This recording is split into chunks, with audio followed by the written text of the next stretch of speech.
اعوذ باللہ من الشیطان الرجیم بسم اللہ الرحمن الرحیم ولا تحسبن الذین قتلوا فی سبیل اللہ امواتا بل احیاء عند ربہم یرزقون۔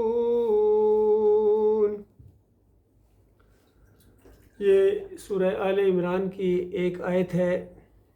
فرمایا ہرگز نہ سمجھنا ان لوگوں کو جو قتل ہوئے ہیں اللہ کی راہ میں، یعنی جن کو اللہ کی راہ میں قتل کیا گیا ہے، تم ہرگز یہ گمان نہ کرنا کہ وہ مردہ ہیں، بلکہ وہ تو زندہ ہیں، اپنے رب کے پاس رزق پا رہے ہیں۔ اس آیت کے اندر دو باتیں بہت زیادہ قابل غور ہیں۔ پہلی بات یہ کہ جو مارے جائیں یا قتل کیے جائیں فی سبیل اللہ، اللہ کے راستے میں، تو اس کو ذرا ذہن میں رکھنا ہے۔ اور دوسری بات کہ عند ربہم یرزقون، اپنے رب کے پاس وہ رزق دیے جاتے ہیں، کھاتے پیتے ہیں، وہ زندگی ہے ان کی، اور آپ جانتے ہیں زندگی کیا ہوتی ہے، وہ بالکل زندہ ہیں اپنے رب کے پاس۔ تو یہ دو جو نکتے ہیں یہ ذہن میں رکھیے۔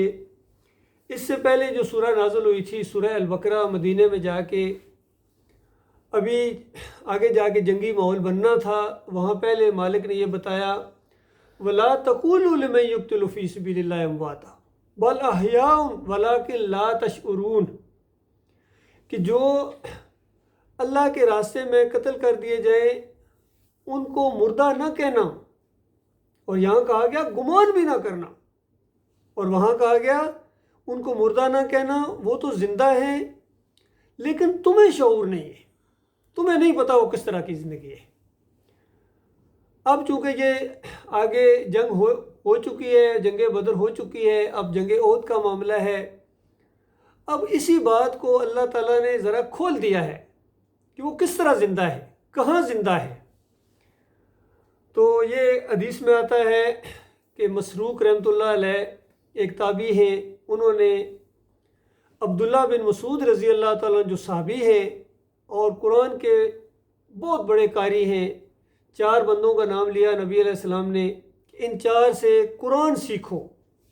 گویا تصدیق فرما دی کہ قرآن کا صحیح معنوں میں فہم ان کو ہے، قرآن یہ جانتے ہیں، ان سے سیکھو۔ اس میں سر فہرست ابی بن کعب ہیں، اور پھر یہ عبداللہ ابن مسعود ہیں، اور ہیں معاذ بن جبل ہیں، سالم ہیں، تو رضی اللہ تعالیٰ عنہ۔ تو یہ عبداللہ بن مسعود سے جب ان کے شاگرد مسروق نے پوچھا کہ اے استاد، یہ جو 2 آیتیں قرآن کی آئی ہیں کہ اللہ فرما رہا ہے کہ جو اللہ کے راستے میں قتل کر دیے جائیں ان کو مردہ نہ کہو یا مردہ نہ سمجھو، اس کا کیا مطلب ہے؟ تو عبداللہ بن مسعود رضی اللہ تعالیٰ نے کہا کہ بالکل جس طرح تم میرے سے یہ سوال پوچھ رہے ہو، اسی طرح ہم نے اللہ کے رسول صلی اللہ علیہ وآلہ وسلم سے یہ سوال پوچھا تھا، اور تم مطمئن رہو، میں تمہیں وہی بات بتاؤں گا جو ہمیں رسول اللہ صلی اللہ علیہ وسلم نے بتائی۔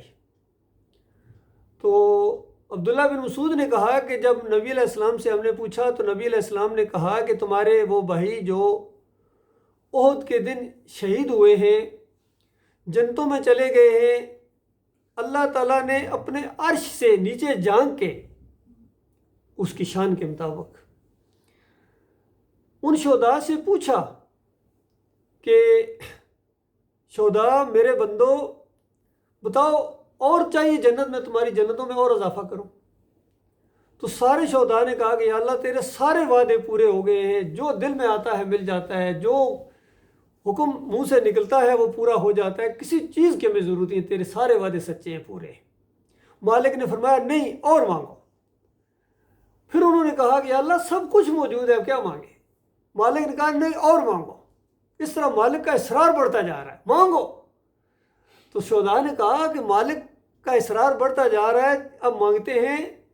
پھر انہوں نے کہا کہ یا اللہ یہ چیز ہماری مانگ ہے، باقی تو ہر چیز جنت میں یہ مل رہی ہے، ایک چیز ہمیں نہیں مل رہی ہے اور اس کا بھی شوق ہے، اور وہ یہ ہے کہ ہمارے ان جسموں سے، یہ جو جسم جنت میں ہم اڑ رہے ہیں، کھا پی رہے ہیں، ان جسموں سے ہماری روحوں کو نکالیں اور ان جسموں میں ڈالیں جو دنیا میں چھوڑ آئے ہیں۔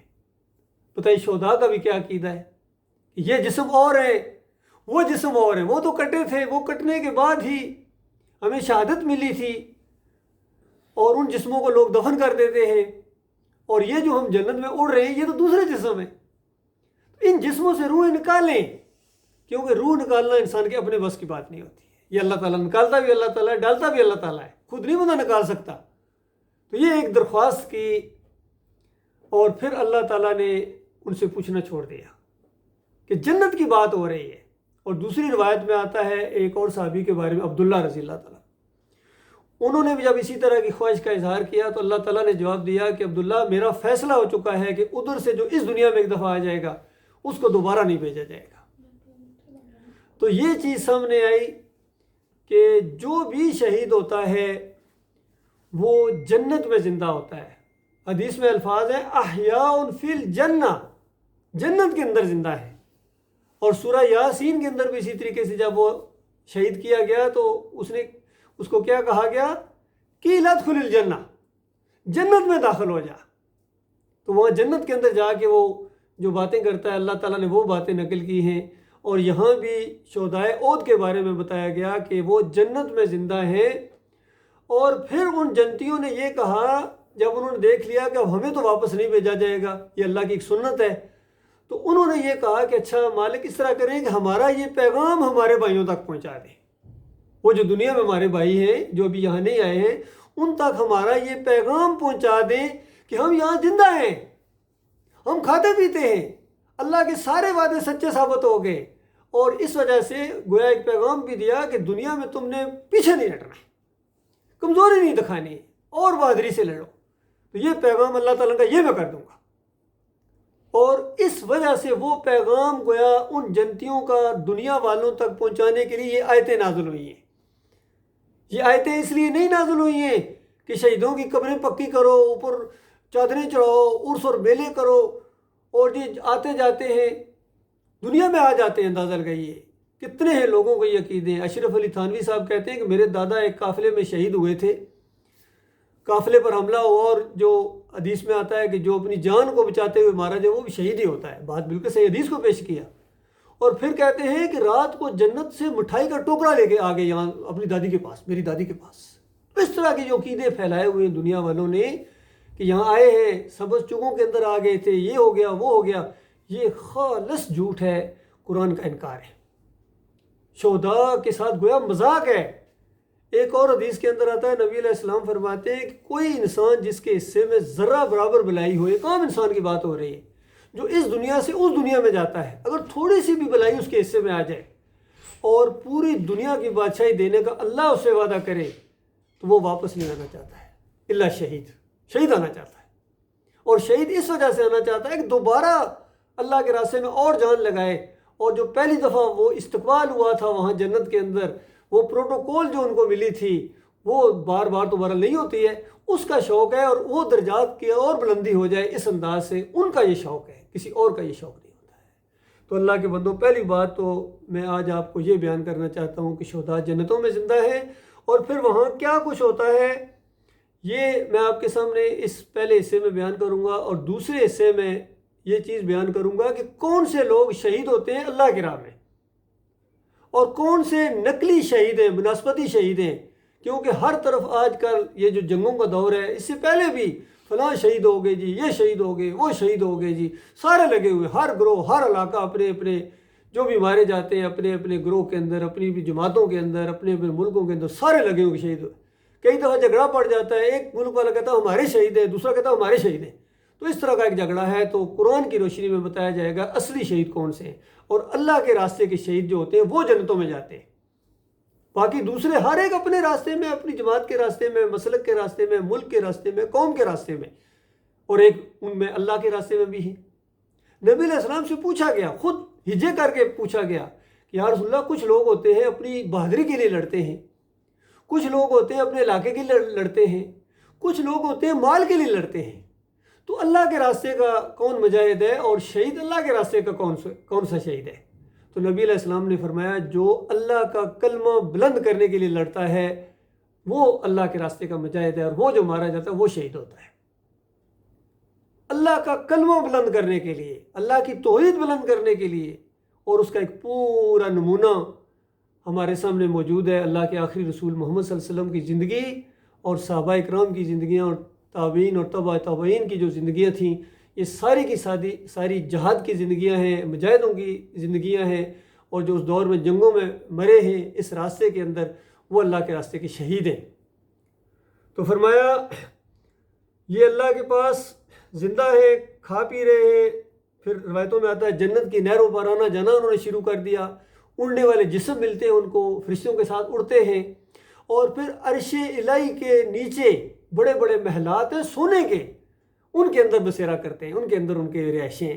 بتاؤ کتنی شان ہے ان کی، اللہ کے بندو۔ ایسے نہیں لوگ شہادت کی دعائیں مانگتے ہیں۔ اگر یہ پوری بات یقین کریں، کسی کو اگر سمجھ میں آ جائے اور پھر یقین آ جائے، تو شاید اس سے بہتر اس کے لیے کوئی دعا نہ ہو کہ یا اللہ مجھے اپنے راستے میں شہید کر دے۔ ورنہ تو ایسے بھی ہے، کیونکہ ہوتی تو موت ہی ہے، لیکن دو طرح کی موت ہے۔ ایک موت جو اللہ کے راستے کی موت ہے، اللہ کا کلمہ بلند کرنے کے لیے موت ہے، اور ایک تو ویسے جو موت ہے۔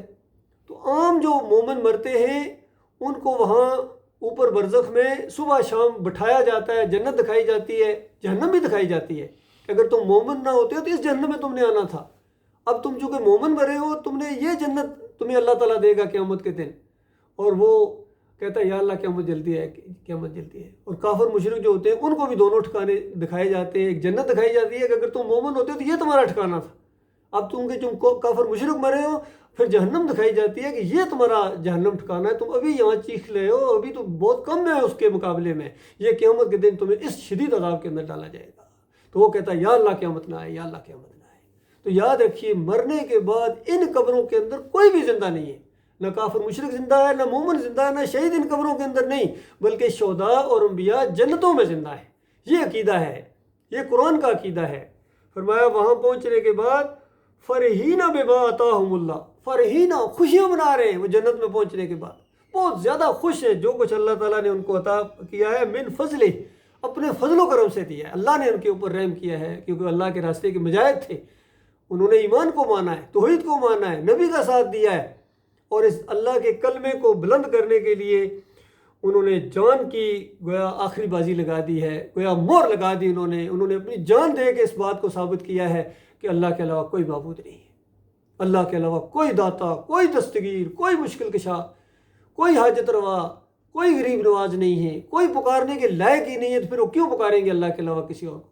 پکارنے کے لائق ہی نہیں ہے۔ شہید یہ سمجھتا ہے دنیا کے اندر، مومن ہوتا ہے وہ پکار کے لائق ہی نہیں ہے اللہ کے علاوہ، اللہ کے علاوہ کوئی نظر و نیاز کے لائق ہی نہیں ہے، تو بتاؤ پھر کہاں وہ کسی اور کی نظر و نیاز کریں گے؟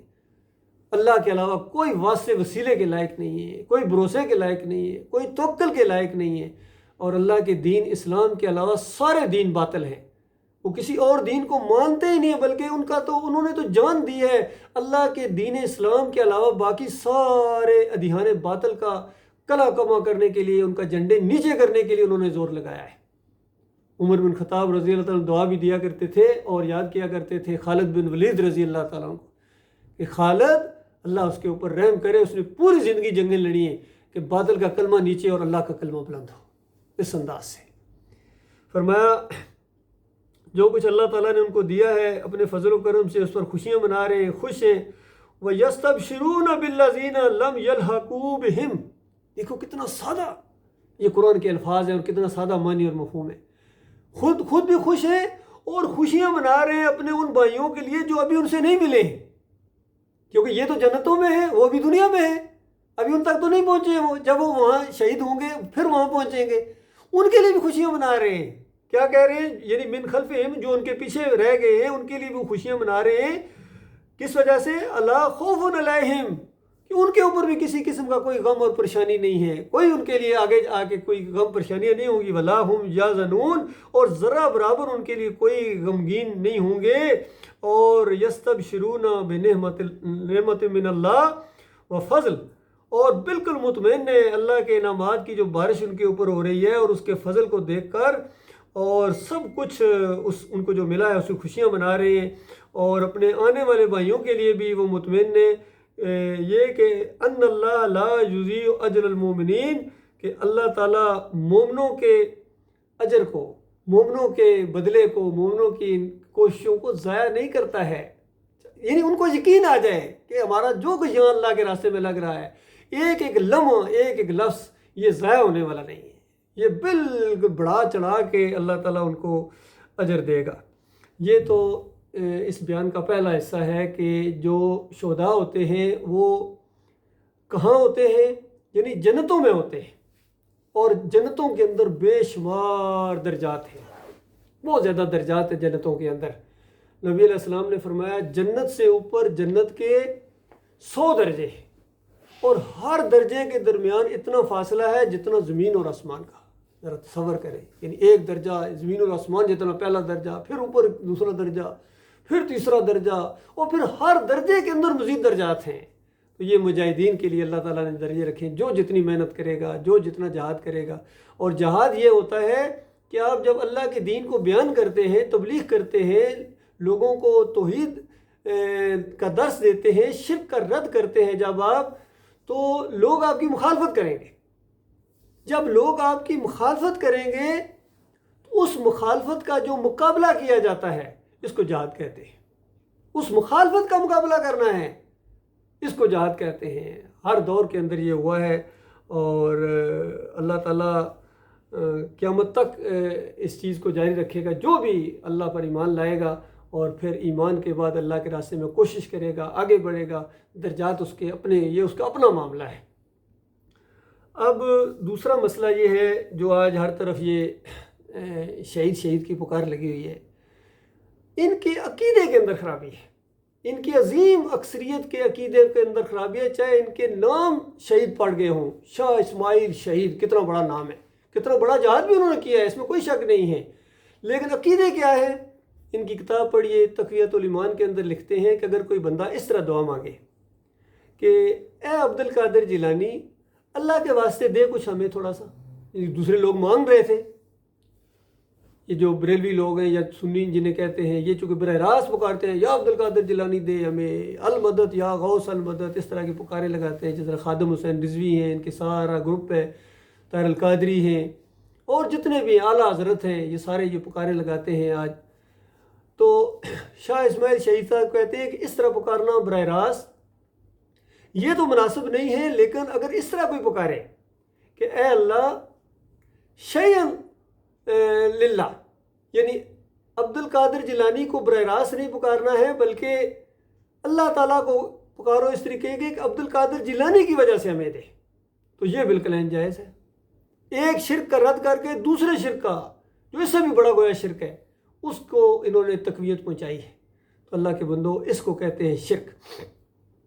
پھر دیکھیے، جس طرح عام طور پر آج یہ کچھ لوگ ہیں وہ کہتے ہیں نبی علیہ السلام قبر کے اندر زندہ ہیں، سنتے ہیں، دیکھتے ہیں، پہچانتے ہیں، حالانکہ ابھی میں نے آپ کو ثابت کیا ہے قرآن اور صحیح حدیث سے کہ شہداء جنتوں میں زندہ ہیں، اور انبیاء کا مقام تو شہداء سے بھی زیادہ ہے، وہ جنتوں سے بھی اعلیٰ جنت ہے، جنت الفردوس میں بھی سب سے اعلیٰ مقام ہے۔ نبی علیہ السلام نے فرمایا بخاری کی روایت کے اندر کہ نبی علیہ السلام کو اللہ تعالیٰ نے شہداء کی جگہیں دکھائیں، ان کے محلات دکھائے، نبی علیہ السلام نے بڑی تعریف کی۔ پہلے عام مومنوں کے دکھائے، اس پر بھی نبی علیہ السلام نے بڑی تعریف کی کہ مومنوں کی اللہ نے کیا کچھ تیار کر کے رکھا ہوا ہے۔ اور پھر دونوں فرشتوں نے، جبریل علیہ السلام اور میکائیل علیہ السلام نے کہا ابھی اور ذرا اوپر چلیں، اور اوپر جب درجات دیکھے تو ان سے بھی زیادہ خوبصورت محلات نبی علیہ السلام کہتے ہیں میں نے دیکھے، جو میں نے اس سے پہلے کبھی نیچے درجات میں وہ مقامات نہیں دیکھے۔ تو میں نے پوچھا یہ کن کے مقامات ہیں؟ تو جبریل علیہ السلام نے کہا اور میکائیل علیہ السلام دونوں نے کہ یہ شہداء کے مقامات ہیں۔ کہتے ہیں نبی علیہ السلام کے پھر انہوں نے کہا ذرا اور اوپر چلیے، کہتے ہیں میں اور اوپر جب مجھے لے گئے تو ایک ایسا زبردست قسم کا میں نے مقام دیکھا جو شہداء کے جنتوں سے بھی زیادہ اونچا ایک محل تھا۔ تو میں نے کہا یہ کس کا مقام ہے؟ تو دونوں فرشتوں نے کہا کہ یہ آپ کا مقام ہے۔ اور نبی علیہ السلام نے کہا کہ مجھے پھر چھوڑو میں اندر ذرا جاؤں۔ تو دونوں فرشتوں نے کہا کہ ابھی آپ کی زندگی کا تھوڑا سا حصہ باقی ہے، جیسا ہی وہ پورا کریں گے آپ یہاں آ جائیں گے۔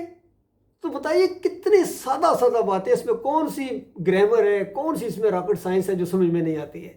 اور نبی علیہ السلام کی زندگی کا جو باقی حصہ رہ گیا تھا وہ جب پورا کیا تو نبی علیہ السلام جنت الفردوس سے اعلیٰ الوسیلہ اس کا نام ہے، جو ہر اذان کے بعد ہم جس کی دعا مانگتے ہیں، اللہم رب ھذہ الدعوۃ التامۃ والصلاۃ القائمہ آت محمد الوسیلہ، کہ نبی علیہ السلام کو اے اللہ وہ جو الوسیلہ مقام ہے وہ نبی علیہ السلام کو عطا فرما، یہ ہمارے ایمان کا معاملہ ہے۔ اور نبی علیہ السلام نے کہا کہ وہ اللہ تعالیٰ ایک بندے کو دے گا اور مجھے امید ہے کہ وہ مقام اللہ تعالیٰ مجھے عطا فرمائے گا۔ جبریل علیہ السلام نے بھی یہی بات کہی اور میکائیل علیہ السلام نے بھی یہی بات کہی، یہ آپ کا مقام ہے۔ تو وہ الوسیلہ ایک جگہ ہے جہاں نبی علیہ السلام وفات کے بعد گئے ہیں۔ آج وہ مدینے والی قبر میں زندہ نہیں ہیں اور شہداء دنیا میں زندہ نہیں ہیں، جنتوں میں زندہ ہیں۔ شہید جب ہوتا ہے، شہید ہوتا ہے وہ ہے جس کی روح نکلے، اگر روح نہ نکلے تو کہتے ہیں زخمی ہو گئے، اور زخم اگر ٹھیک ہو جائے تو کہتے ہیں غازی ہے۔ شہید کب کہتے ہیں؟ جب روح نکلے، جب اس کی بیوی بیوہ ہو، اس کے بچے یتیم ہوں، اس کو شہید کہتے ہیں، اور یہ جنتوں میں زندہ ہے۔ میرے بھائیوں، یہ مختصر سی بات ہے کہ آج جتنے یہ کوئی جمہوریت کے راستے کا شہید ہے، کوئی مزاروں کا پجاری ہے، مزاروں کے اوپر پھیرے لگاتا ہے، مزاروں پر جھنڈے لگاتا ہے، چادریں چڑھاتا ہے، عرس کرتا ہے، میلے کرتا ہے، چڑھاوے کھاتا ہے، کوئی جا کے سجدے کرتا ہے اور کہتا ہے میں جہاد کر رہا ہوں، مزاروں پر سجدے کرتا ہے اور کہتا ہے میں جہاد کر رہا ہوں۔ وہ تم کون سا جہاد کر رہے ہو بتاؤ؟ ہاں، شیطان کے راستے میں تمہارے یہ جہاد ہو سکتے ہیں، لیکن اللہ کے راستے کے تم مجاہد نہیں ہو۔ اللہ کے راستے کا مجاہد وہ ہے جو اللہ کے دین کو، اللہ کی توحید کو غالب کرنے کے لیے، شرک کے سارے جھنڈے ڈاؤن کرنے کے لیے، یعنی صرف یہ نہیں ہے کہ شرک و کفر کے جھنڈے بلند ہیں، بیچ میں اللہ کا جھنڈا بلند کر دو، نہیں، ایسی بات نہیں ہے۔ یہ آدھا کام آپ نے کیا ہے، آدھے کام سے بات نہیں چلے گی۔ پورا کام یہ ہے کہ باقی جھنڈوں کو ڈاؤن کرنے کے لیے بھی آپ نے کوشش کرنی ہے۔ یہ جہاد ہے صحیح معنوں میں، یہ اللہ کے راستے کے مجاہد ہیں، اور ان کو اللہ تعالیٰ وہ کچھ دے گا کہ عقل حیران ہے۔ مرنے کے ساتھ اندازہ لگائیے، خون کا پہلا قطرہ زمین پر گرنے سے پہلے گھر والوں کو بعد میں خبر ہوگی کہ آپ کے وہ شہید ہو گئے، اللہ تعالیٰ ان کے گناہ معاف کر کے ان کو جنتوں میں پہنچا دیتا ہے۔ میرے بھائی یقین کرو، کیسا شارٹ کٹ ہے، اور ہر ایک کے موقع کھلا ہے۔ مرنا تو ویسے بھی ہے۔ باقی یہ جو آج یہ لگے ہوئے جتنے ملک میں، یہ افغانستان کی جنگ ہے جی، یہ پاکستان کی جنگ ہے جی، یہ گلف کی جنگ ہے جی، ان میں وہ شہید ہوگا جو مرے گا جس کا عقیدہ یہ ہے، وہ عقیدہ جس کا صحیح ہے کہ اللہ کے علاوہ کوئی الہ نہیں، کوئی معبود نہیں، کوئی داتا دستگیر نہیں، مشکل کشا نہیں، حاجت روا نہیں۔ وہ پکارے نہیں لگاتا ہے یا علی مدد، یا رسول مدد، یا غوث مدد، ان کو شرک کہتا ہے۔ کسی مسلک کے اندر اس کا تعلق نہیں ہونا چاہیے، نہ وہ بریلوی ہو، نہ دیوبندی ہو، نہ اہل حدیث ہو، نہ سلفی ہو۔ مسلک کے اندر اگر آپ ہو اور موت آ گئی، پھر تم اس مسلک کے راستے کے شہید ہو، تم اللہ کے راستے کے شہید نہیں ہو، یاد رکھنا۔ اگر تم ملک کے لیے لڑ رہے ہو اور مارے گئے ہو، تم ملک کے راستے کے شہید ہو۔ قوم کے لیے لڑ رہے ہو، مارے گئے ہو، تم قوم کے راستے کے شہید ہو۔ ہر ایک قوم کے شہید ہوتے ہیں اپنے اپنے، ہر ایک علاقے کے، ہر ایک بڑے جگری سے لڑتے ہیں۔ یہ نہیں فلاں بڑا دلیری سے لڑا ہے، دلیری سے لڑنے سے کام نہیں چلے گا، ایمان سے لڑنے سے، توحید سے لڑنے سے، پھر اللہ تعالیٰ کے ہاں یقین کریں وہ مقام ملے گا کہ جس کی ایک خواہش ہونی چاہیے ایک مومن کو، اور دعا بھی ہونی چاہیے، اور پھر کوشش بھی ہونی چاہیے۔ نبی علیہ السلام نے فرمایا جب بھی اللہ تعالیٰ سے مانگو جنت الفردوس مانگو۔ یہ کیا مطلب ہے اس کا؟ یہ نہیں کہ آپ نہ دین کا کام کر رہے ہیں، نہ تبلیغ کر رہے ہیں، نہ اللہ کے راستے میں کوئی تکلیفیں اٹھا رہے ہیں اور جنت الفردوس کی دعائیں مانگے جا رہے ہیں۔ یہ تو بالکل ایسی بات ہے کہ کوئی بندہ شادی نہ کرے اور اولاد مانگتا جا رہا ہے۔ ان مراحل سے تو گزرو۔ اس لیے پہلے ایمان ٹھیک کرو، پھر کوشش کرو، پھر آگے بڑھو، پھر اللہ سے جنت الفردوس مانگو، کیونکہ آخرت کے معاملات یقین کرو میرے بھائیو، یہ جنت کی بڑی بڑی بہاریں یہ خواہشوں سے نہیں ہونی ہے پوری، یہ آپ کو عمل کرنا پڑے گا۔ عملی میدان میں جب تک نہیں آئیں گے، ثابت کرو اپنے ایمان کو۔ اور آج کل کے دور کے اندر تو خاص کر جب ہر طرف اصل مسئلہ یہی ہے، اصل مسئلہ یہ نہیں ہے کہ کچھ لوگ ہیں وہ روزے نہیں رکھتے ہیں، کچھ روز تراویح نہیں پڑھتے ہیں، کچھ لوگ ہیں وہ لڑتے نہیں ہیں، نہ اٹھتے نہیں ہیں۔ یہ مسئلہ نہیں ہے، مسئلہ یہ ہے کہ لڑتے بھی ہیں، تراویح بھی پڑھتے ہیں، روزے بھی رکھتے ہیں، تہجد گزار بھی ہیں، عمرے بھی کرتے ہیں، حج بھی کرتے ہیں، لیکن ساتھ ساتھ شرک بھی کرتے ہیں۔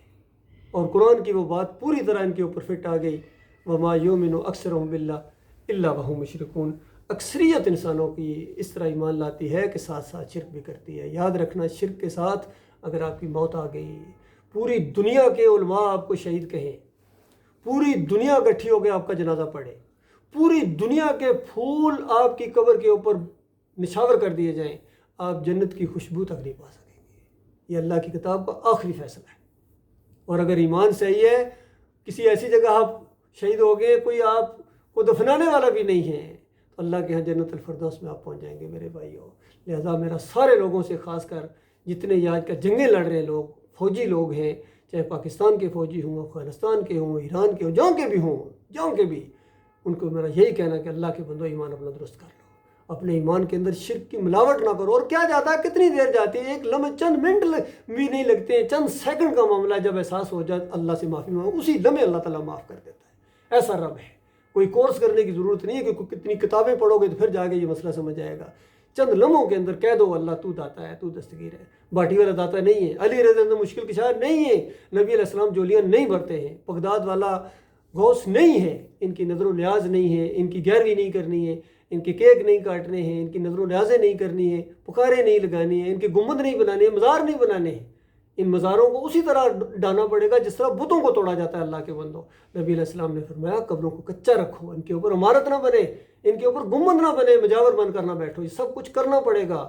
یاد رکھنا، اگر تم گنبد کے پجاری ہو، اگر تم مزاروں کے شوقین ہو، اوپر چادریں چڑھاتے ہو، رسو میلے کرتے ہو، سلام کرنے جاتے ہو، زیارت کہتے ہو، روزے کہتے ہو، تو اس کے بعد تم اگر بیت اللہ کی حفاظت میں بھی مارے جاؤ تب بھی جنت نہیں جا سکو گے۔ یہ آخری بات ہے۔ وقولوا قولی ھذا استغفر اللہ لی ولکم ولسائر المسلمین۔